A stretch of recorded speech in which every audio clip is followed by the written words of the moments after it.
दर्शकबिन पछिल्ला केही दिनदेखि सामाजिक सञ्जालमा एउटै नामले तहल्का मचाइरहेको छ। त्यो नाम हो गौँथली। फोटो खिच्ने हैन? अहिले एकछिन खिच्ने सर, मैले चाहिँ उहाँलाई हामी राम्रो लुगा लाएर फोटो खिच्ने भनेर यहाँ लिइरहेको हो क्या, अनि त्यही भएर फोटो खिच्ने भन्दै हुनुहुन्छ। ए ल फोटो खिच्ने विवाह गरेको कति भयो तपाईको? 1 वर्ष भयो। 1 वर्ष भयो? हजुर। अझै पनि बेहुलीकै ड्रेसमा हिँड्नुहुन्छ है? अरू त राम्रो लुगै छैन, अनि त्यही भएर। अनि टिममा हेरेको थिएन चिप्लुङ अङ्कल? त्यो भन्नु हुँदैन। उहाँ चाहिँ रजत भट्ट अङ्कल, हाम्रो इन्टरभ्यू लिनुहुन्छ। नमस्ते। फेसबुक खोल्दा गौँथली, टिकटक स्क्रोल गर्दा गौँथली, युट्युब खोल्दा पनि गौँथली। जता हेरे पनि एउटै नाम, एउटै चर्चा। धेरै मानिसहरूलाई एउटा प्रश्नले निकै सताइरहेको छ। आखिर को हुन् यी गौँथली? के साँच्चै उनी 15 वर्षको उमेरमा विवाह गरेर पीडादायी जीवन बिताइरहेकी एक वास्तविक महिला हुन् कि यो सबै एउटा योजनाबद्ध प्रचार मात्र? सुरुमा जसले पनि उनको यो कथा सुन्यो उसको मन भारी हुन्थ्यो। 15 वर्षमै बाल विवाह, शारीरिक रूपमा अशक्त श्रीमान, घरमा सासूको कडा व्यवहार, पढ्ने ठूलो सपना हुँदाहुँदै पनि घरको जिम्मेवारीले थिचिएको जीवन। यस्तो कथा सुन्दा धेरैले गौँथलीलाई वास्तविक पात्र हो भनी ठाने र सामाजिक सञ्जालमा उनीप्रति सहानुभूति व्यक्त गर्नेहरूको संख्या पनि दिन प्रतिदिन बढ्दै गयो। तर वास्तविक खेल त यहाँबाट सुरु भएको थियो। यो केवल एउटा कथा होइन, निकै सोचेर बनाइएको प्रचार रणनीति थियो र यही रणनीतिलाई सफल बनाउन सबैभन्दा ठूलो भूमिका खेले चलचित्र पत्रकार तथा रजतपट अङ्कल भनेर चिनिने प्रकाश सुवेदीले। प्रकाश सुवेदीले आफ्नो चर्चित कार्यक्रम द प्रकाश सुवेदी शोमा गौँथलीका 2 मुख्य पात्रलाई निम्त्याए, तर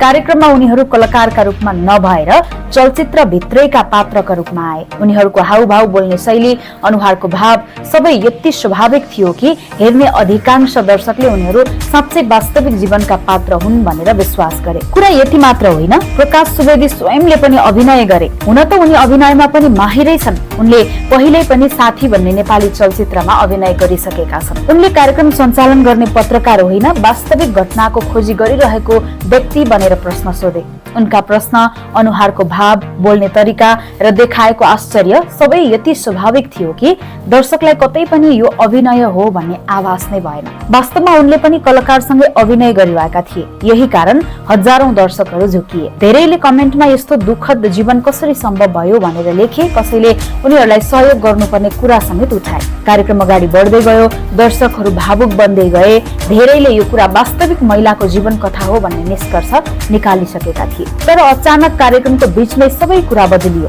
आधा कार्यक्रम सकिएपछि प्रकाश सुवेदी मुस्कुराए र वास्तविकता सार्वजनिक गरे। ती 2 जना कुनै वास्तविक पीडित नभई बरु चलचित्र गौँथलीका मुख्य कलाकार अरुण छेत्री र सिमरन खड्का थिए। उनीहरू चलचित्रकै पात्रबाट बाहिर आए र आफ्नो वास्तविक परिचय दिए। त्यसपछि सुरु भयो चलचित्र बारेका वास्तविक कुराकानी। त्यही क्षण धेरै दर्शक छक्क परे। कसैले हामी त साँच्चै झुक्कियौं भने, कसैले यस्तो प्रचार नेपालमा पहिलो पटक देखियो भनेर प्रतिक्रिया दिए। अर्कोतर्फ केहीले यस्तो प्रचारले दर्शकलाई भ्रममा पारेको भन्दै आलोचना पनि गरे। तर एउटा कुरा भने सबैले स्वीकार गरे, यो प्रचार अभियान भने सफल भयो। यही एउटा कार्यक्रममा प्रकाश सुवेदीले पत्रकार मात्र होइन, कलाकारको रूपमा पनि आफूलाई प्रमाणित गरे। उनले पात्र अनुसारको अभिनय यति स्वाभाविक ढंगले निभाए कि धेरैले अन्तिमसम्म सत्य पत्ता लगाउन सकेनन्। त्यसैले अहिले सामाजिक सञ्जालमा चलचित्र गौँथलीसँगै प्रकाश सुवेदीको पनि उत्तिकै चर्चा भइरहेको छ। वास्तवमा गौँथली एक नेपाली चलचित्र हो जसमा अरुण छेत्री र सिमरन खड्काको मुख्य भूमिका रहेको छ। चलचित्र साउन 1 गतेदेखि प्रदर्शनमा आउँदैछ, तर